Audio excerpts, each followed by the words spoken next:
Hello guys, this is KC Patel and welcome to teachers factory.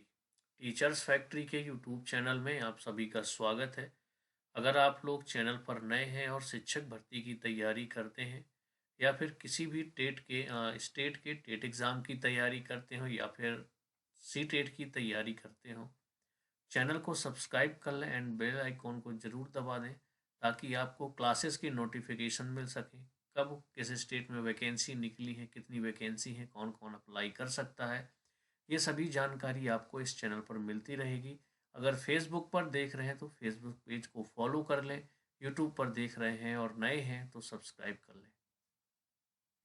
तो चलिए शुरू करते हैं। 21 जनवरी 2024 को आपका सी टेट का एग्ज़ाम है। हम लगातार सीडीपी के प्रैक्टिस डेली कर रहे हैं, जिसमें से 30 प्रश्न होते हैं आपके एक प्रैक्टिस सेट में। अभी तक मैं 5 प्रैक्टिस सेट करवा चुका हूँ। उसकी आपकी previous year CDP previous year नाम से प्लेलिस्ट बनी है, वहाँ पर जाकर के प्रीवियस ईयर के क्वेश्चन और अभी जो मैं प्रैक्टिस सेट करवा रहा हूँ वो भी आपको कर लेने हैं प्लेलिस्ट से। तो आज का हमारा जो प्रैक्टिस सेट नंबर 6 है, जिसमें आज हम 30 क्वेश्चन करने वाले हैं और ये सभी क्वेश्चन आपके किसी न किसी एग्ज़ाम में आए हुए प्रश्न हैं, तो एग्ज़ाम के पॉइंट ऑफ व्यू से बहुत ही ज़्यादा इम्पॉर्टेंट है। तो आप लोग प्रैक्टिस सेट ज़रूर लगाएं। चलिए आज का क्वेश्चन जो है हमारा शुरू करते हैं। 20वीं शताब्दी को बालक की शताब्दी कहा जाता है, यह परिभाषा दी है, किसने दी है, ये पूछा गया है। ये आपका प्रश्न भी आया था। देखिए अब क्या मेंशन कर दिया है कि आपका कौन सा प्रश्न कब और कौन से एग्जाम में आया है। रीट लेवल 2 2016 में आया हुआ प्रश्न है ये। 20वीं शताब्दी को बालक की शताब्दी कहा जाता है, यह किसने परिभाषा दी थी। ऑप्शन है आपके मुर्रे, एडलर, क्रो, जेबी वाटसन। तो आपका राइट आंसर हो जाएगा सी, क्रो या फिर क्रो एंड क्रो आप कह सकते हैं। अगले प्रश्न की तरफ चलते हैं।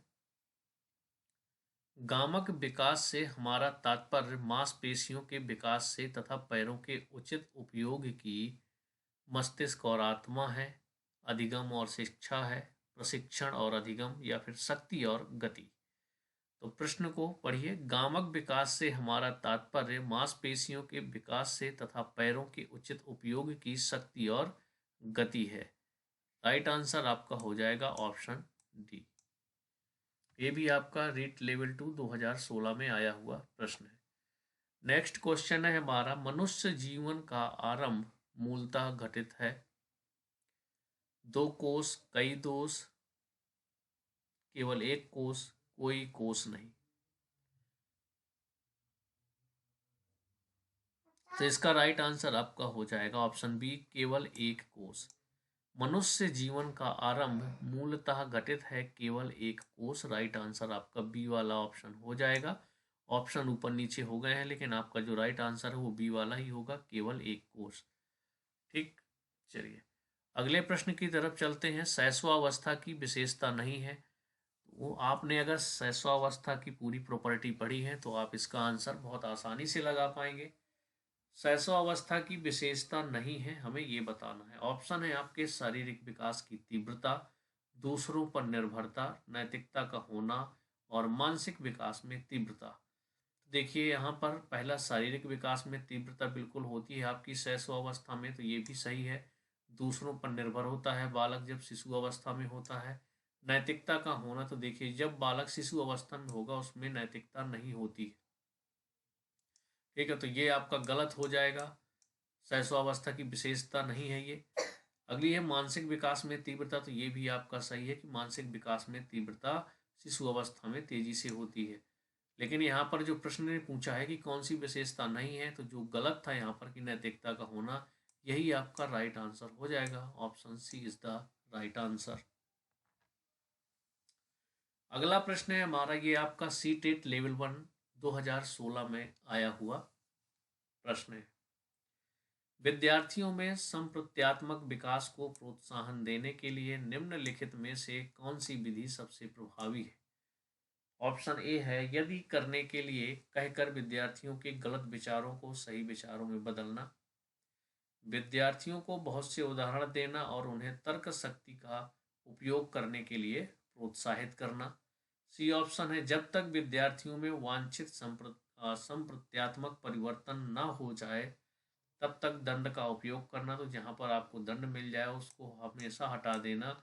एक रटने की प्रोसेस हो गई, दंड का प्रावधान हो गया, ये आपका बिल्कुल ही सीडीपी में गलत हो जाएगा।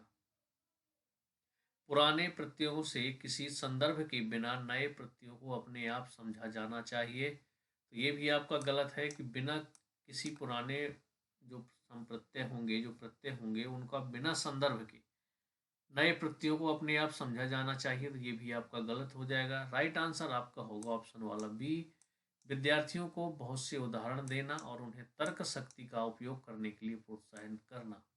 राइट आंसर आपका ऑप्शन बी हो जाएगा। अगला प्रश्न है, निम्नलिखित में से कौन समाजीकरण के गौण वाहक हो सकते हैं? गौण मतलब सेकेंडरी वाहक की बात कर रहा है यहाँ पर। समाजीकरण के जो पहला यानी कि प्राइमरी वाहक होते हैं, प्राथमिक वाहक होते हैं, वो आपका होता है परिवार। और अगर परिवार के साथ में आस पड़ोस भी जोड़ दिया जाए तो आपका वो वाला ऑप्शन सही हो जाएगा। लेकिन यहाँ पर पूछा गया है आपका गौण वाहक, तो गौण वाहक में विद्यालय और आसपास या आस पड़ोस हो जाएगा। तो राइट आंसर आपका ऑप्शन ये हो जाएगा। अगर यहीं पर पूछ देता कि प्राथमिक वाहक कौन हो सकते हैं समाजीकरण के, तो इसमें राइट आंसर आपका परिवार और आस पड़ोस आप लगा सकते थे यहाँ पर। या अगर सिंगल आपको ऑप्शन परिवार बस दिया है तो आपको परिवार में टिक करना है। चलिए अगले प्रश्न की तरफ चलते हैं। मनोविज्ञान की प्रथम प्रयोगशाला को किसने स्थापित किया था? ऑप्शन है आपके विलियम वुंट, सिगमंड फ्राइड, फिर वाटसन। यूपी टेट लेवल 1 19 दिसंबर 2016 में आया हुआ प्रश्न है और इम्पॉर्टेंट है ये सी टेट के लिए भी। जो मनोविज्ञान की प्रथम प्रयोगशाला को किसने स्थापित किया था? तो विलियम वुंट के द्वारा मनोविज्ञान की प्रथम प्रयोगशाला को स्थापित किया गया था। अगला प्रश्न है, बाल केंद्रित शिक्षा शास्त्र का अर्थ क्या है? ये सी टेट लेवल 1 में आपका 2016 में आया हुआ प्रश्न है। बच्चों को नैतिकता की शिक्षा देना। प्रश्न क्या पूछा है कि बाल केंद्रित शिक्षा का अर्थ क्या है? बच्चों को नैतिकता की शिक्षा देना। ऑप्शन बी, बच्चों को शिक्षक का अनुगमन और अनुकरण करने के लिए कहना। बच्चों की अभिव्यक्ति और उनकी सक्रिय भागीदारी को महत्व देना। बच्चों को पूर्ण रूप से स्वतंत्रता देना। राइट आंसर आपका ऑप्शन सी हो जाएगा। जहां पर भी बालकों पर फोकस किया जाए तो पॉजिटिव वे में आपका राइट आंसर वही वाला होगा। यहाँ पर कहा गया है कि उनकी सक्रिय भागीदारी हो। ये बहुत ज़्यादा इम्पोर्टेंट है कि अगर खुद वो सक्रिय भागीदारी होंगे तो इसी का मतलब है कि ये जो शिक्षा शास्त्र है वो बाल केंद्रित है। अगला प्रश्न है हमारा, विकास की गति एक व्यक्ति से दूसरे में भिन्न होती है किंतु यह एक नमूने का अनुगमन करती है। सी टेट लेवल 1 2016 में आया हुआ प्रश्न है। कहने का मतलब यह है कि विकास की गति जो है वो भिन्न भिन्न हो सकती है लेकिन यह एक नमूने में अनुगमन करती है। वो कौन सा नमूना है? एड़ी से चोटी, अप्रत्याशित, अव्यवस्थित, या फिर आपका क्रमबद्ध और व्यवस्थित। तो देखिए राइट आंसर आपका ऑप्शन डी हो जाएगा।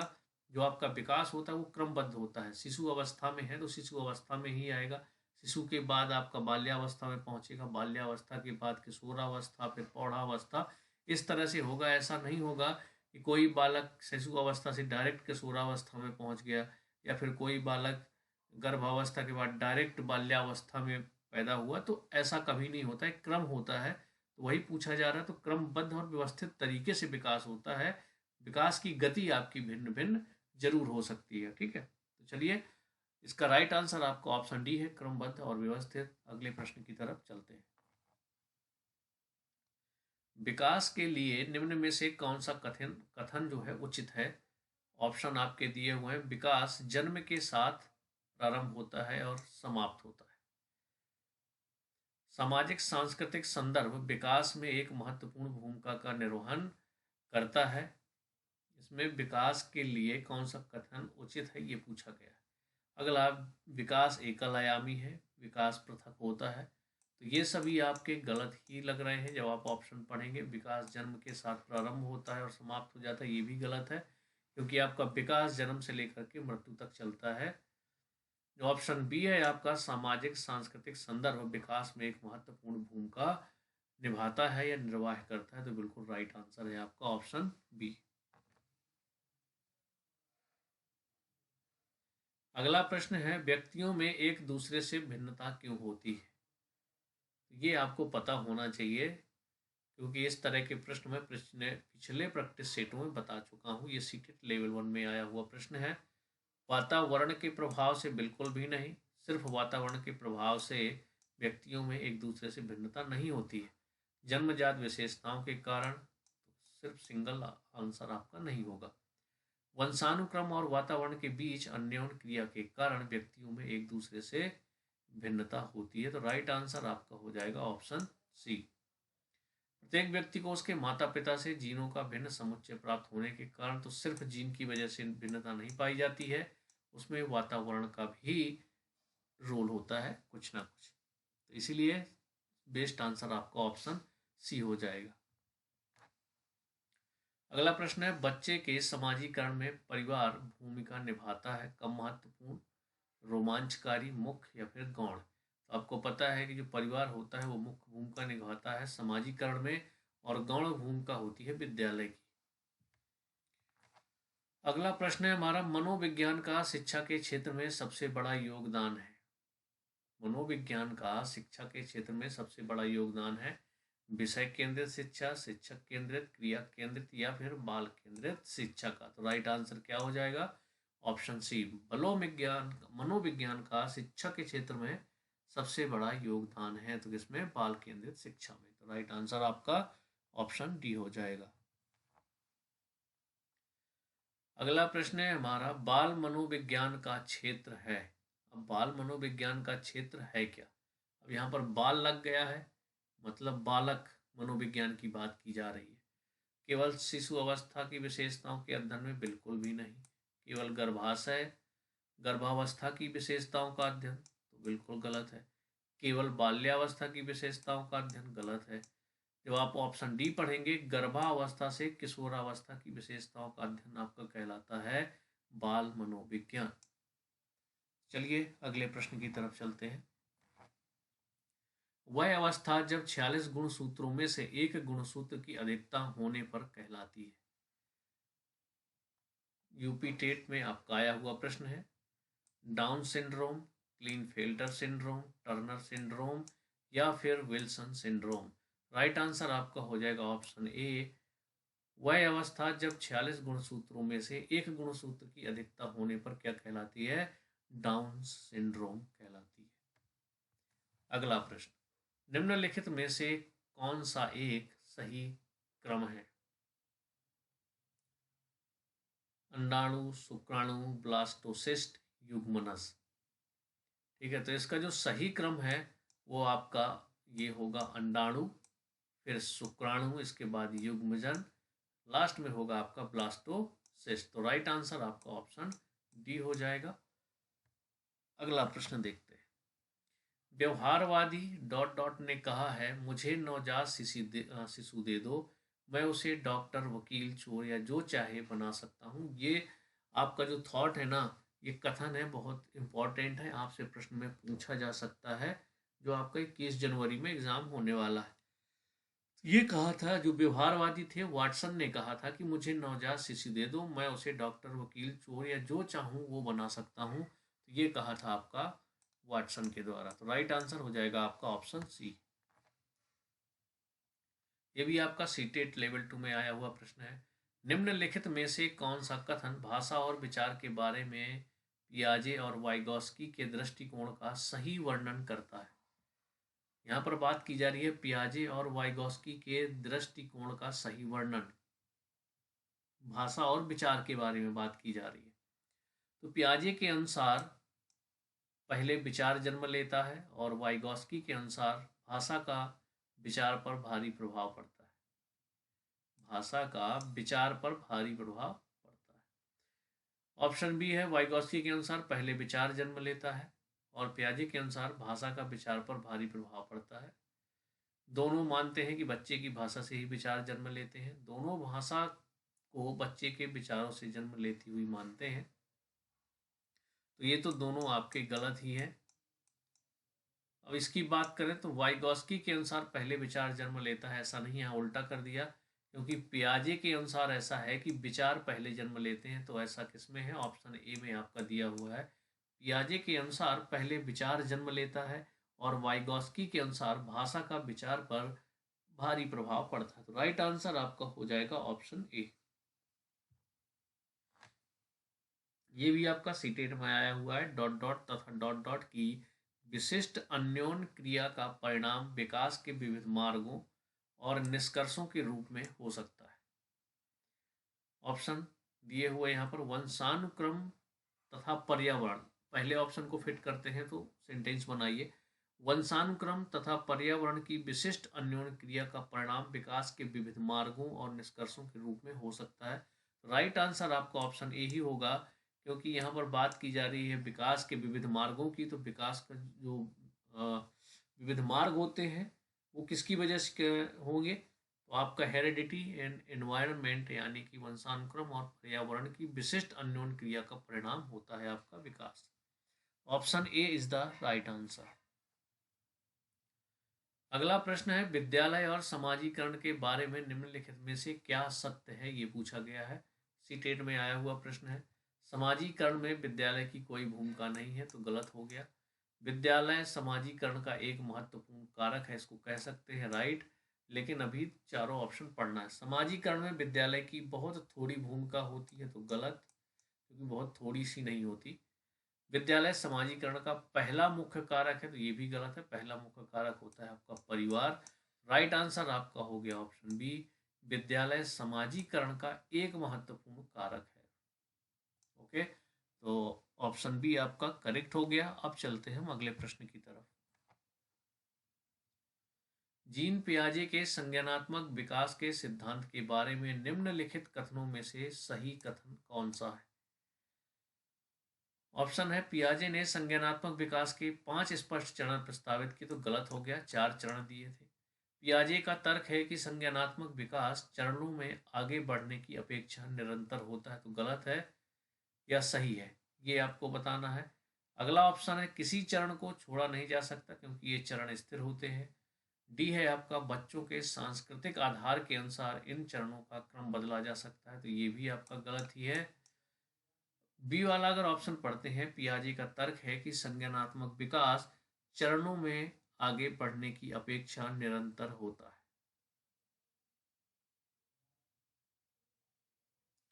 और डी जो ऑप्शन दिया गया है बच्चे के, तो ये गलत ही है। किसी चरण को छोड़ा नहीं जा सकता क्योंकि ये चरण स्थिर होते हैं। राइट आंसर जो होगा आपका वो बी वाला ऑप्शन सही हो जाएगा।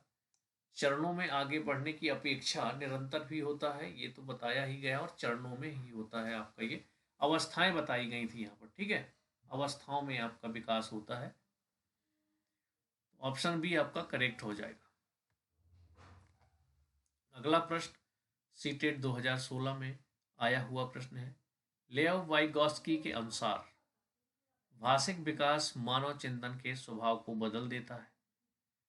बी ऑप्शन है, वयस्कों और साथियों से अन्योन क्रिया करने पर भाषा के विकास में कोई प्रभाव नहीं पड़ता, तो ये आपका गलत हो गया। भाषिक विकास में संस्कृति की भूमिका बहुत कम होती है, तो ये भी गलत है। लेव वाइगॉस्की का सिद्धांत का नाम ही है सामाजिक एवं सांस्कृतिक विकास का सिद्धांत। डी ऑप्शन, बच्चे भाषा अर्जन की एक युक्ति से कोई भाषा सीखते हैं, तो ये भी एक गलत है। वाइगॉस्की के अनुसार बात किया जाए तो भाषिक विकास मानव चिंतन के स्वभाव को बदल देता है। राइट आंसर आपका ऑप्शन ए हो जाएगा। अगला प्रश्न है, मनोलैंगिक विकास में सुसुप्तावस्था का वर्ष अंतराल संबंधित है। 2 से 5 वर्ष, 6 से 12 वर्ष, 18 से 20, 20 से 22 और 2 से 5 वर्ष। Option A. राइट आंसर आपका हो जाएगा ऑप्शन बी, 6 से 12 वर्ष। मनोलैंगिक विकास में सुसुप्तावस्था का वर्ष अंतराल आपका 6 से 12 वर्ष तक होता है। अगला प्रश्न है, विकास का सिरा पदाभिमुख दिशा सिद्धांत व्याख्या करता है कि विकास इस प्रकार आगे बढ़ता है। सिर पदाभिमुख यानी कि सिफेलोकॉर्डल की बात कर रहा है, तो ये सिर से पैर की ओर बढ़ता है। इसको बहुत अच्छा तरीके से मैंने एक ट्रिक बताया था आपको कैसे याद रख सकते हैं। एक होता है आपका सिफेलोकॉर्डल, एक होता है प्रॉक्सिमोडिस्टल। तो सिफेलोकॉर्डल में जो विकास होता है वो सिर से पैर की तरफ होता है, प्रॉक्सिमोडिस्टल में आपका सेंटर से बाहर की तरफ विकास होता है। तो यहाँ पर सिरा पदाभिमुख दिशा यानी कि सिफेलोकॉर्डल की बात की गई है। इंग्लिश में आप उसे सिफेलोकॉर्डल कहते हैं। और यहाँ पर एक चीज़ याद रखिए हिंदी मीडियम वाले कि सिरा पदाभिमुख की जगह वो सिफेलोकॉर्डल भी डायरेक्ट हिंदी में लिख सकते थे। तो आपको दोनों हिंदी और इंग्लिश में कुछ जो नाम होते हैं उनको याद रखना है, क्योंकि आपका जो क्वेश्चन पेपर है वो हिंदी और इंग्लिश दोनों मीडियम में आता है। अगर आपको हिंदी में समझ नहीं आए तो इंग्लिश में देख सकते हैं, इंग्लिश में समझ में ना आए तो हिंदी में भी आप पढ़ के उसका आंसर लगा सकते हैं। तो आपको याद रखना है हिंदी की जो शब्द होते हैं वो कुछ काफ़ी टफ लगेंगे आपको। तो याद रखिए सीडीपी में कोशिश करिए कि हिंदी में भी पढ़िए और इंग्लिश में भी पढ़िए।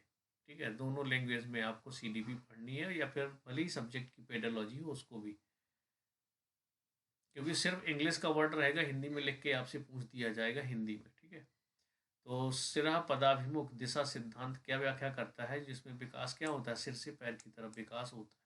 राइट आंसर आपका ऑप्शन बी हो जाएगा। अगला प्रश्न है, भाषा विकास के लिए सबसे संवेदनशील समय निम्नलिखित में से कौन सा है? मध्य बचपन का समय, वयस्कावस्था, या फिर प्रारंभिक बचपन का समय, या जन्म पूर्व का समय। तो जन्म पूर्व का समय तो हो नहीं सकता, क्योंकि जन्म से पहले भाषा विकास नहीं हो सकता।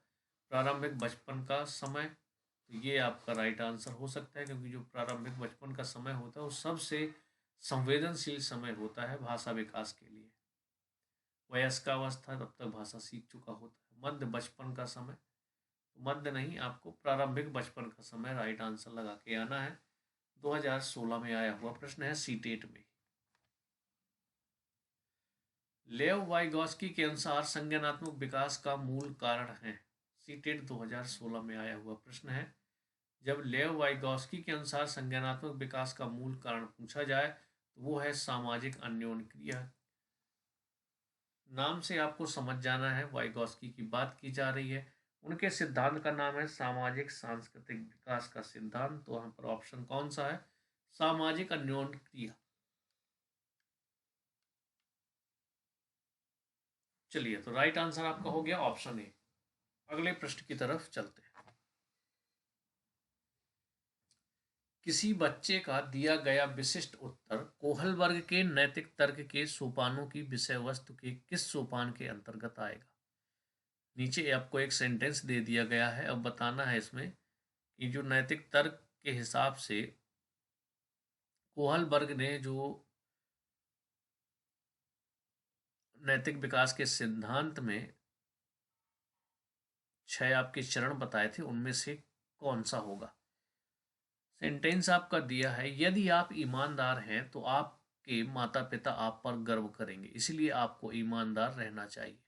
तो इसमें क्या होता है, जब माता पिता गर्व करेंगे तो आपको क्या बोलेंगे कि हमारा लड़का अच्छा है या हमारी लड़की अच्छी है। ठीक है, तो इसमें से कौन सा आंसर हो जाएगा? आपका आंसर हो जाएगा अच्छी लड़की अच्छा लड़का अनुकूलन। ऑप्शन बी आपका करेक्ट हो जाएगा। अगले प्रश्न की तरफ चलते हैं। 178 नंबर का, जीन पियाजे के अनुसार अधिगम के लिए निम्नलिखित में से क्या आवश्यक है? वयस्कों के व्यवहार का अवलोकन, ईश्वरीय न्याय का विश्वास, शिक्षकों और माता पिता द्वारा पुनर्बलन, शिक्षार्थियों के द्वारा पर्यावरण की सक्रिय खोजबीन। तो राइट आंसर आपका ऑप्शन डी हो जाएगा। ठीक है, तो लाइट जाने की वजह से हम यहीं पर ख़त्म करते हैं इसको। नेक्स्ट वीडियो में हम ज़्यादा क्वेश्चन कर लेंगे। 2-3 क्वेश्चन और आज के सीरीज के बचे थे आपके जो प्रैक्टिस सेट था। ठीक है, तो चलिए मिलते हैं हम लोग नेक्स्ट वीडियो में। तब तक के लिए गुड बाय।